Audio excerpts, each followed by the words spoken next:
press. Cool. Now I understand why it's written on the side of your vehicle. In transcending the Cartesian division, modern physics has not only invalidated the classical ideal of an objective description of nature, but also challenged the myth of a value-free science. The patterns scientists observe in nature are intimately connected with the patterns of their minds, with their concepts, thoughts, and values. Thus, the scientific results they obtained and the technological applications they investigate will be conditioned by their frame of mind. Although much of their detailed research will not depend explicitly on their value system, the larger paradigm within which this research is pursued will never be value-free. An excerpt from the book The Turning Point by Fritjof Capra. For too long, the media and press have claimed themselves to be a neutral party, those who only report the plain facts and take no sides in the current state of affairs, believing themselves to be detached observers who contain no bias and fail to land on a particular side of the argument. In the film Civil War, this idea is dissected and dismantled, showing how the media and press have been and will always be involved, biased, and lacking any semblance of neutrality. There is no use denying our partiality, as all humans are prone to taking sides and containing bias, and the media are no different. They are not some special breed of human that can somehow overcome this innate aspect of experience. Throughout the film, we see how the press are constantly playing a role in the shifting landscape of the world, partly due to their own action or non-action, and partly because they are unable to realize how they are influencing changing events solely through their presence. Far from being neutral, the media's involvement and personal viewpoints may be one of the largest factors in shaping the world's minds, beliefs, and opinions. As the tyrant president addresses the nation, video clips of riots, war, and violence are interspersed throughout the address. These are the common scenes being presented in the modern age, exempling how the nation is in shambles. These photos and videos of destruction are what influence the public on a daily basis, that which tells society what is real and what should be trusted, what we should put our faith in and what we should believe in. Many of these images have been captured by the photographer and journalist, including our main character Lee, who is seen outdoors during a protest. She is the quintessential war reporter, placing herself adjacent to the action and grabbing the shots that no one else dare to touch. Early on, we get the impression that Lee sees herself as some type of closed-off system, one which is immune from her surroundings and the constant terror she captures, hardened to the world and her own feelings about what she has seen. She has striven to be the detached observer, one who maintains the unbiased view which many media claim to uphold. During the protest, Lee manages to pull a young reporter named Jesse out of harm's way, just before a suicide bomber runs into the crowd. It's as if a reflex within herself cannot let this person be hurt, a deeply ingrained instinct to be involved and help. There is an intrinsic inability to be isolated from the events they are documenting. Lee soon takes photos of the aftermath with blackened eyes and a worn-over expression. It is the look of someone who has been devastated by repeated traumatic experiences, a testament to her full immersion in constantly occurring action. Not long after, she sits in a tub to decompress, reflecting on all she has seen over the years. The images of brutality and horror repeat in her mind as she finally has time to herself. Despite Lee's hard exterior persona and the lens which is placed between herself and the war, there is no avoiding the effect of seeing all this violence. But the impact is not linear, in that the accumulation of damage is adding up over time in a non-direct way, a buildup that has long been contributing to her worldview, her personal opinions and ingrained beliefs. The gravity of Lee's photos have influenced the novice Jessie to become a journalist herself, arriving at this place in her life after years of studying shots from the veteran reporter. It's an example of the indirect influence these photos might have, of the interconnectedness of things, which contrasts with Lee's views of how she thinks the world operates. At one point, she mentions, "I thought I was sending a warning signal. Don't do this." And here we are. Lee sees the world as a type of machine, in which cause leads to direct effect, and simplistic deductive reasonings are the best explanations. She thinks that images of horror and violence should wake people up and make them get off their couch, a sort of knee-jerk reaction. But in fact, the results are much more non-linear, in that these scenes have become glorified over time, leading to increased polarity and division among the viewing public. They have led to a decreased interest in resolving conflict, whilst intensifying anger against those who are deemed responsible for the country's schism. The photos do not have an effect in the reductionistic way in which A leads to B. Instead, they affect in a way which cannot be determined in advance and can only be detected by understanding elusive patterns. The reporters head out on the road, and when they stop for gas, Jesse comes across a couple of hanging bodies inside of a car wash. Half-dead men plead for their lives, being left to rot and suffer after an attempted looting. Jesse is asked to make a decision regarding their fate. Should they be killed and relieved of their suffering, or left to hang some more? Before the choice can be made, Lee requests that the militant youth take a photo with the bodies, and they proceed to leave without asking any questions. Lee later claims that, "Once you start asking yourself those questions, you can't stop. So we don't ask. We record so other people ask. Want to be a journalist? That's the job." Hey, Lee. and it seems to fall in line with her generally impartial attitude. Instead of becoming involved, of doing something to make a change, she chooses to take the photo as the unattached observer she claims to be. She believes that journalists do not become involved. They stick to themselves and just do their job. But her non-action is also a type of action, further solidifying a particular stance on how to approach those in dire need. The possibility to take a stand was present, but they instead make a statement about who they are and where their allegiance lies.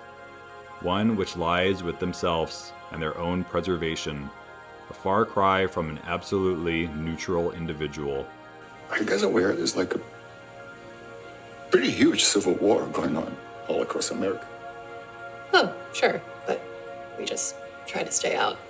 The travel party enter a combat zone between opposing forces, and snapped black and white photos are taken by the photographers. Soldiers are placed in near-death situations, while the journalists watch it all unfold, blood pouring from a gunner as he dies. The opposition is soon defeated, and it has become apparent that the journalists are aligned with the rebel army, the non-uniformed men of the western states. Lee and her friends continue to stand by idly, all the while Joel telling jokes with one of the rebels. It makes us wonder whether these journalists are just obtaining the facts of the story. Are they really just observing the events of the day? How is watching executions and laughing about the day's events part of their neutral position? The events transpire as they turn the blind eye, as soldiers are turned to hamburger meat. They have all but confirmed their side in the war, while simultaneously committing to the idea of being an unbiased party. Following the carnage, Lee sits down to speak with Jesse and mentions that her parents are sitting on a farm somewhere, pretending that all of this is not going on. Reflecting similar statements made earlier on by Jesse, each has become disappointed by the non-action of others, the failures to do something and be a part of it all. Each believes their parents are somewhat responsible for the chaos in the country, and that the failure to act is what has prevented real change from happening. This conversation is exposing their shadow side, as the two of them are not immune from the need to be an onlooker, often hiding behind their lenses, entering into a friendly territory, and posing as mild-mannered reporters. They claim themselves to be innocents in this catastrophe, though we know they are on a definite side. They only become involved when it is convenient for them to do so, meanwhile denouncing those who remain on the sidelines. The conversation continues, and Jesse looks for a keeper photo, one that stops the show and gets everyone to look. She finally finds the one, considered as great by Lee, a photo that is the most impactful, close to the action, with intimate details, and speaks the loudest. It seems to haunt Jessie's mind, shaking her to the core, getting under her skin. The keeper photo is the one with most influence and which pulls the viewer in a particular direction. It is that which shifts one from what they have been, being transformed by the experience of the captured moment.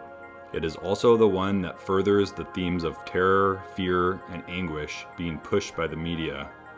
Meanwhile, the two neglect to take photos of children running around the stadium corridors with gigantic graffiti pieces in the background, as images of fun, play, and solidarity are not in their forte. They look past places that display the brighter side of human life, continuing to focus almost exclusively on the destruction they perpetuate. Someone's trying to kill us. We are trying to kill them. You don't know what side they're fighting for. Throughout the film, we are asking ourselves again and again, is it ever possible to be completely neutral? And perhaps a trip to the Department of Physics may help us in this quest with an approach to the principles of Werner Heisenberg and his observer effect. The theory holds that consciousness itself can move the universe. We need not an action or a thought or a feeling, not even the breath of a nostril. All we need is consciousness itself to alter the path of phenomena.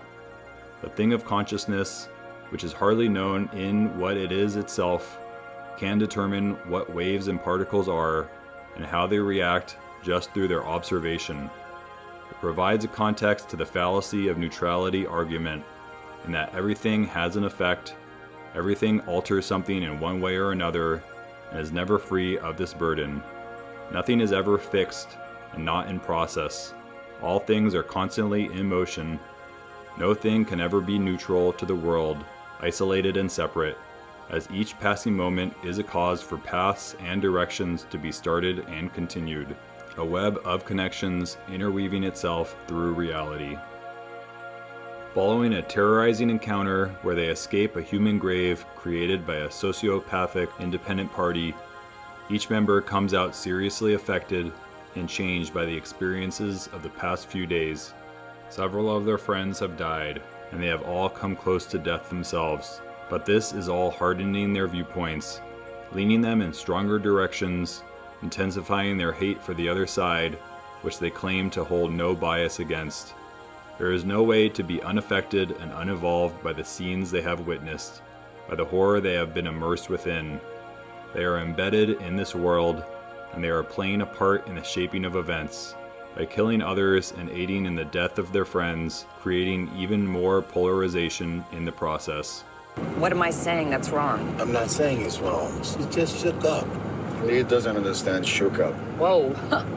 Perhaps the only way we can overcome this hoax of neutrality, this mirage of separateness and isolation, the belief that we are all like marbles hitting other marbles in a deterministic universe, is to understand that no matter what we do or don't do, that we are always having some type of effect. That despite not seeing the effects or actions right in front of our eyes, we are always changing the world in one way or another. That just being alive, just breathing air, even consciousness itself in all its ineffability, is doing something and altering something.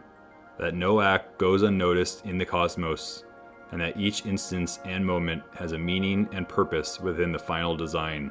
That to believe one can just sit in the middle and claim non-participation is one of the most ridiculous ideas of all. To think that we are isolated units, separate entities floating around the universe and resisting interactions with the environment, is a farce and an illusion of societal conditioning. So we must ask, what might occur if we stop pleading ignorance to our involvement in the world? How might things change if we accept our participation in every single moment of life? How might we better understand our effect on the world if we see ourselves more as interconnected and intertwined beings rather than neutral units? The group finally arrives at the White House, and Lee is a shell of her former self as she tries to finish the job she started long ago. With the death of Sammy, it has all become too real, and the weight of her life experiences have come crashing down all at once.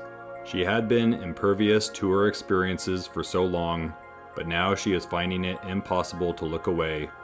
She is no longer able to deny her involvement, how she has affected the world and how it has affected her, coming to a standstill in which she can barely move on her own. Meanwhile, Jessie looks as if she is on a drug-fueled craze, wide-eyed and hungry for more of what has recently energized her nervous system. She is looking for the next great photo, the next money shot, foaming at the mouth for one more hit. The two characters contrast perfectly. The veteran is finally coming to terms with her non-neutrality, with the gravity of the experiences and what they mean for herself and perhaps the nation. The way that she may have caused much more pain and suffering than she could have imagined. While the newcomer Jessie has built her immunity to recent experiences, operating on pure adrenaline and dopamine, all of which hijacks her ability to truly feel what is occurring around and within herself. It is all too real for Lee now, seeing the interconnectivity of life, while Jessie acts as if she has entered a virtual reality machine. Lee wants to hide from the truth, while Jessie runs head-on towards destruction like a junkie. They continue their hunt for the next perfect photo, and Jessie's ambition puts her in the line of fire, desiring to be the next great star. Lee foresees the potential catastrophe, and she saves the youngster from harm before being shot herself. But rather than catching Lee, rather than being humane and aiding her savior, Jessie instead grabs the shot of Lee's falling body and lets her crash to the ground unaided. And despite this tragic move, we can't help but feel that Lee is partly responsible for what takes place here. It is a type of poetic irony or cosmic karma, as Lee herself has been putting out images of war, violence, and death for many years, perpetuating scenes of destruction to audiences, all of which have influenced Jessie towards her career, towards this current place and time. It's as if Lee's career in documenting carnage has finally caught up to her in the non-linear way we have been referencing. And the effect of it all is a young hotshot who would rather snap a photo than help a dying friend. At the same time, Lee has always professed herself as a constant observer, the neutral party who doesn't become involved and stays separate from the action. This is the attitude and message she has put out into the world, and so it shouldn't surprise us that the essence of Lee's approach has permeated the psyche of the young reporter who witnesses Lee's last seconds of life. Perhaps this is what Jessie and others who viewed Lee's photos have learned from this approach, coming to know that focusing on the money shot while remaining separate and neutral is a preferred method over helping another who is in need of aid. Jessie and Joel go on to witness the president begging for his life, and Joel demands a quote to go along with this photo. The president says, "Don't let them kill me," and it fits perfectly for Joel and his narrative.